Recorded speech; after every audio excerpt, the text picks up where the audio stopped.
जय हिंद। नमस्कार साथियों, आप सभी लोगों का मोस्ट वेलकम है आज के इस नए क्लास में। साथियों, आज के इस क्लास में हम सभी लोग पढ़ने वाले हैं एसएससी एमटीएस के एग्जाम के लिए मोस्ट इम्पोर्टेंट प्रीवियस ईयर के क्वेश्चन को, जो कि आपके एसएससी एमटीएस के एग्जाम के लिए काफ़ी इंपॉर्टेंट है। तो आप सभी लोग इस क्लास को बिल्कुल अच्छे से लास्ट तक देखिएगा, जिससे कि आप इन सभी क्वेश्चन को अच्छे से याद कर पाएंगे और आप सभी लोग अपने एग्जाम में सभी क्वेश्चन को आसानी तरीके से बना पाएंगे। तो चलिए फिर क्लास को स्टार्ट करते हैं। उनसे पहले यदि आप सभी लोग इस चैनल पे पहली बार जुड़े हैं तो आप सभी लोग इस चैनल को सब्सक्राइब कर लीजिए और सब्सक्राइब करके आप ऑल नोटिफिकेशन को जरूर दबा लीजिए, जिससे कि जब भी क्लास स्टार्ट हो तो सबसे पहले क्लास का नोटिफिकेशन आपके पास पहुंच सके। तो आप इस चैनल को सब्सक्राइब कर लीजिए और सब्सक्राइब करके आप इस क्लास को भी लाइक नहीं किए होंगे तो क्लास को भी लाइक जरूर कर लीजिए, क्योंकि दोस्तों आपको पता है आपके 60% क्वेश्चन आपको प्रीवियस ईयर से क्वेश्चन देखने को मिलता है। अगर सिलेक्शन आपको लेना होता है तो आपको प्रीवियस ईयर के क्वेश्चन जरूर आपको कंप्लीट करना होगा। इसलिए प्रीवियस ईयर के क्वेश्चन और मॉडल पेपर और प्रैक्टिस सेट, ये सभी क्वेश्चन आपको हम इस चैनल के माध्यम से करवा रहे हैं। तो आप इस चैनल पे पहली बार जुड़े हैं तो आप इस चैनल को सब्सक्राइब करके आप ऑल नोटिफिकेशन को जरूर दबाकर जुड़े रहिएगा। चलिए क्वेश्चन की ओर बढ़ते हैं। क्वेश्चन देखिएगा, क्वेश्चन दिया गया है 17 सितंबर 1937 यहाँ पे 27 को जॉन सॉडर्स की गोली मारकर हत्या किसने की थी। काफी इंपॉर्टेंट क्वेश्चन है ये, सभी क्वेश्चन बिल्कुल सेलेक्टेड क्वेश्चन है, जिससे कि आपके पेपर में 100% यहाँ से प्रश्न देखने को मिलने वाले हैं। बताइए कि 17 सितंबर 1927 को जॉन सॉडर्स की गोली मारकर हत्या किसने की थी। तो आप सभी लोग याद रखिएगा, ये भगत सिंह के द्वारा किए गए थे हत्या। ऑप्शन ए हो जाएंगे सही जवाब यहाँ पे। आगे क्वेश्चन देखिएगा आप लोग, सरदार वल्लभ भाई पटेल देश के नेता थे। बताइए कि सरदार वल्लभ भाई पटेल जी ये किसके नेता थे। तो सरदार वल्लभ भाई पटेल ये आपके बारदोली सत्याग्रह के नेता थे। तो ऑप्शन सी इस क्वेश्चन का सही जवाब है। आगे क्वेश्चन आता है आप लोग का, किस अधिनियम ने ईस्ट इंडिया कंपनी के व्यापार एकाधिकार को समाप्त कर दिया। चलिए लगाइए आंसर कि किस अधिनियम ने ईस्ट इंडिया कंपनी के व्यापार एकाधिकार को समाप्त कर दिया था। तो याद रखिएगा ये 1800 यहाँ पे 13 का चार्टर एक्ट रहेगा। ऑप्शन डी कीजिएगा आप सभी लोग यहाँ पे सही जवाब 1813 का चार्टर एक्ट में। अगला क्वेश्चन आता है, किस गवर्नर जनरल ने भारत में सती प्रणाली को समाप्त कर दिया। लगाइए आंसर आप सभी लोग कि किस गवर्नर जनरल ने भारत में सती प्रणाली को समाप्त कर दिया था। तो ये किए हुए थे कौन, लॉर्ड विलियम बेटिक। ऑप्शन सी कीजिएगा आप लोग सही जवाब लॉर्ड विलियम बेटिक हो जाएंगे। आगे क्वेश्चन आता है, महात्मा गांधी के नमक सत्याग्रह के सभ्य सेवक कितने दिनों तक चले थे। बता दीजिए आप लोग कि महात्मा गांधी के नमक सत्याग्रह के सभ्य सेवक ये कितने दिनों तक चले थे। तो यह चले हुए थे कुल 24 दिन तक, 24 दिन तक। ऑप्शन ए कीजिएगा आप सभी लोग यहाँ पे सही जवाब। आगे देखिएगा क्वेश्चन आता है आप लोग का, उस आयोग का नाम बताइए जो भारत की संवैधानिक व्यवस्था को सुधारने के लिए 1928 में भारत आया था। लगाइए आंसर आप लोग कि उस आयोग का नाम बताइए जो भारत की संवैधानिक व्यवस्था को सुधारने के लिए 1928 में भारत आए हुए थे। तो यह तो हो जाएंगे कौन, साइमन कमीशन हो जाएंगे। ऑप्शन डी कीजिएगा आप लोग सही जवाब साइमन कमीशन। आगे क्वेश्चन आता है आप लोग का, 1718 में महात्मा गांधी सूती मिल श्रमिकों के बीच सत्याग्रह आंदोलन का आयोजन करने के लिए डैश गए थे। तो 1718 में महात्मा गांधी जी सूती मिल श्रमिकों के बीच सत्याग्रह आंदोलन का आयोजन करने के लिए कहां पर गए थे। तो यह गए हुए थे कहां पर, ये गए थे आपके अहमदाबाद में। ऑप्शन डी कीजिएगा आप लोग सही जवाब अहमदाबाद में। आगे क्वेश्चन आता है आप लोग का, निम्नलिखित में से किस संस्थान की स्थापना महात्मा गांधी द्वारा नहीं की गई थी। चलिए बताइएगा आप लोग कि निम्नलिखित में किस संस्थान की स्थापना यहाँ पे महात्मा गांधी जी के द्वारा नहीं की गई है। तो आप सभी लोग याद रखिएगा, ये आपके विश्व भारती ये महात्मा गांधी जी के द्वारा स्थापना नहीं की गई थी। तो ऑप्शन यहाँ पे आप लोग का सी इस क्वेश्चन का सही जवाब है। आगे क्वेश्चन आता है कि भारत में अंग्रेजी शिक्षा की शुरुआत हुई थी। बताइए कि भारत में अंग्रेजी शिक्षा की शुरुआत कब हुई थी, सॉरी कहाँ पर हुई थी ये ना पूछा है। तो भारत में अंग्रेजी शिक्षा की शुरुआत कहाँ हुई थी। तो याद रखिएगा ये आपके मेघालय में हुई थी। ऑप्शन यहाँ पे बी इस क्वेश्चन का सही जवाब हो जाएंगे। अगला क्वेश्चन है, सतलुज और काली नदियों के बीच स्थित हिमालय के हिस्सों को डैश के रूप में जाना जाता है। दोस्तों ये हर एक क्वेश्चन बिल्कुल सेलेक्टेड क्वेश्चन है, जिससे कि आपके पेपर में जो ना यहाँ से 100% देखने को मिलेगा प्रश्न। तो अच्छे से याद कर लीजिए। आप इस क्लास को लाइक नहीं किए हैं तो आप पहले इस क्लास को सभी लोग एक बार लाइक कर लीजिए, और चैनल पे पहली बार जुड़े हैं तो आप इस चैनल को सब्सक्राइब करके और नोटिफिकेशन को आप दबा कर जुड़े रहिए, क्योंकि मेन चीज़ होता है आपके सिलेक्शन लेने के लिए प्रीवियस ईयर के क्वेश्चन। 60% क्वेश्चन देखने को मिलता है प्रीवियस ईयर से, इसलिए PY क्वेश्चन पर आप हमेशा ध्यान दीजिए, पहले इसको कंप्लीट जरूर कीजिए। तो सतलुज और काली नदियों के बीच स्थित हिमालय के हिस्सों को डैश के रूप में जाना जाता है, तो इनको जाना जाता है आपके कुमाऊं हिमालय के रूप में। ऑप्शन सी जो इस क्वेश्चन का सही जवाब है। आगे क्वेश्चन आता है, निम्नलिखित में से किस राज्य में 2 प्रमुख बंदरगाह हैं? तो निम्नलिखित में से किस राज्य में 2 प्रमुख बंदरगाह हो जाएंगे? तो याद रखिएगा ये आपके तमिलनाडु में हो जाएंगे। ऑप्शन डी इस क्वेश्चन का सही जवाब है, तमिलनाडु।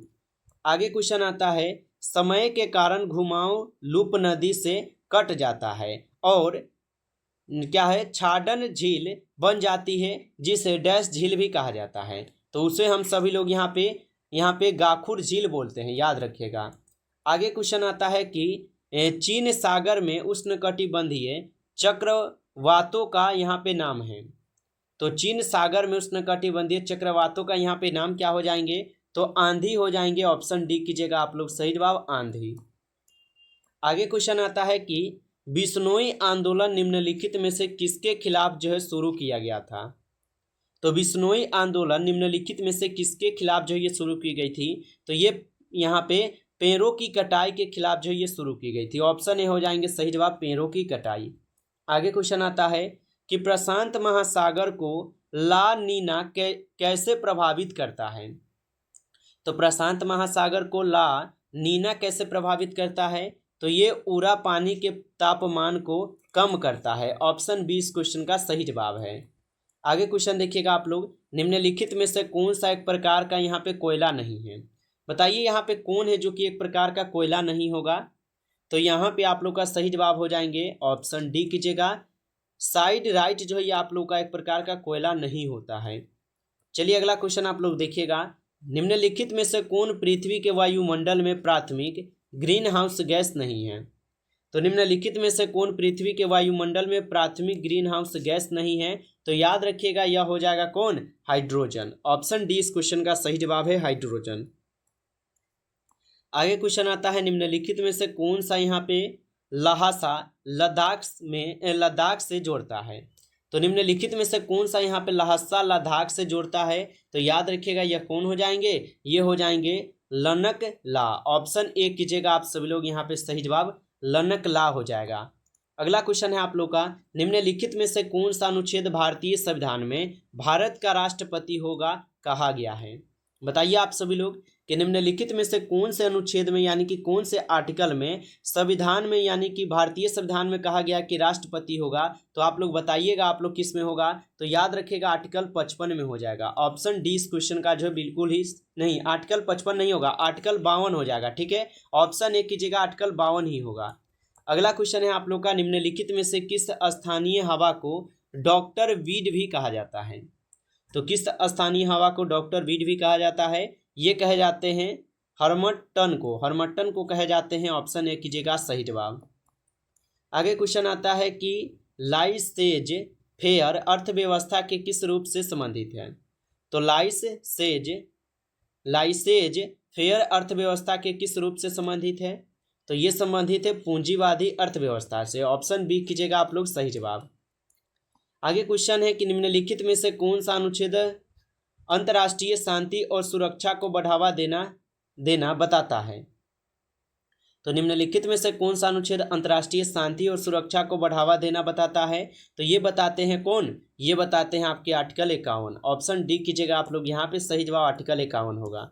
आगे क्वेश्चन आता है, इनमें से कौन सा लेख मानव के दुर्व्यवहार और बाल श्रम का प्रतिषेध को बताता है? तो ये बताते हैं कौन? आर्टिकल 23 बताता है।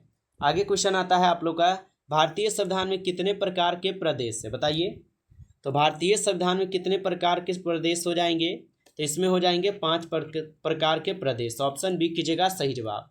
आगे क्वेश्चन आता है कि बैंकों द्वारा अपने सबसे बड़े क्या है, बैंकों द्वारा अपने सबसे बड़े, सबसे सुरक्षित और सबसे अधिक क्रेडिट वाले अल्पकालिक ऋणों पर ब्याज दर क्या कहलाता है? तो वह कहलाता है आप लोग का यहाँ पे प्राइम लेंडिंग दर। ऑप्शन यहाँ पे आप लोग का बी जो इस क्वेश्चन का सही जवाब है। अगला क्वेश्चन आता है आप लोग का यहाँ पे, प्रधानमंत्री श्रम योगी मनधन योजना असंगठित श्रमिकों के लिए बुढ़ापे की सुरक्षा सुनिश्चित करती है जिनकी मासिक आय कम से कम या बराबर हो सकती है। तो इनकी मासिक आय कितनी हो सकती है? तो आप लोग याद रखिएगा, इनकी मासिक आय 1500 हो सकती है। अगला क्वेश्चन आप लोग देखिएगा यहाँ पे कि भारत सरकार द्वारा शुरू की गई आयुष्मान भारत योजना प्रति वर्ष डैश परिवार तक चिकित्सा कवरेज प्रदान करती है? प्रति 5 लाख, 2 लाख, 10 लाख या 1 लाख हो जाएंगे?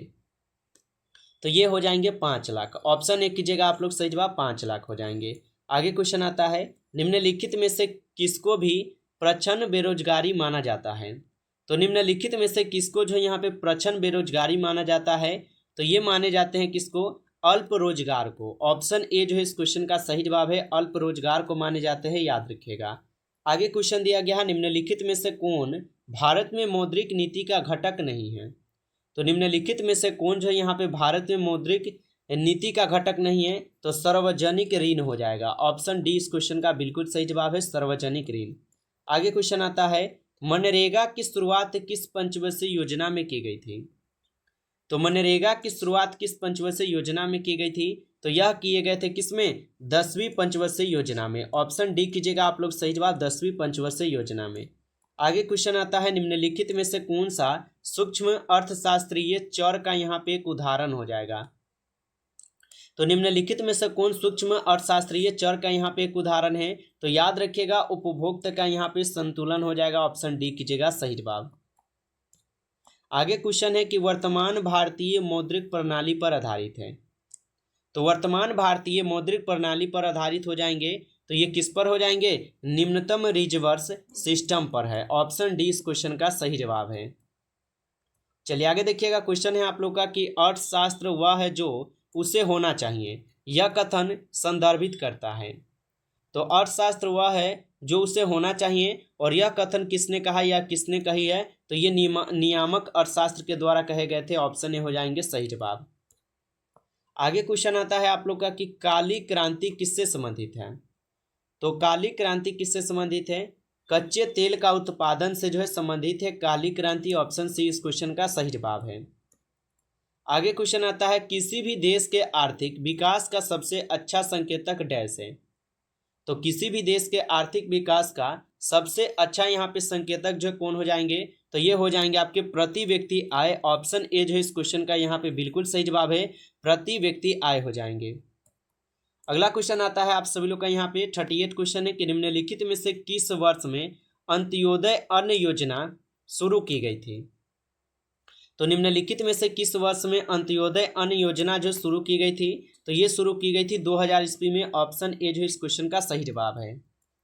अगला क्वेश्चन आता है यहाँ पे 39 क्वेश्चन की हिमनद द्वारा ले जाने वाले पदार्थ जैसे बड़ी और छोटी चट्टाने, रेत और यहाँ पे तल छट मिट्टी निष्पेक्षित हो जाती है, जिन्हें हिमनद कहा जाता है। तो ये कहे जाते हैं आपके हिमोड को। अगला क्वेश्चन आप लोग देखिएगा यहाँ पे कि किसको जो है सामान्य रूप से शैल, मलबा, चट्टान, ढाल से गिरने वाली मिट्टी के वृद्धि संचालन के रूप में परिभाषित किया जाता है? तो ये किसको परिभाषित की जाती है? तो भूस्खलन को की जाती है। ऑप्शन डी इस क्वेश्चन का सही जवाब है। दोस्तों इस क्लास में कुल आपके 40 क्वेश्चन थे, जो कि काफ़ी इंपॉर्टेंट क्वेश्चन थे। ये सभी क्वेश्चन जो कि काफ़ी आपके एग्जाम के लिए काफ़ी इंपॉर्टेंट थे। यदि आपको ये क्लास अच्छा लगा हो तो आप जो है इस क्लास को लाइक कर लीजिएगा, और चैनल को भी सब्सक्राइब नहीं किए होंगे तो आप जो है इस चैनल को भी सब्सक्राइब जरूर कर लीजिएगा।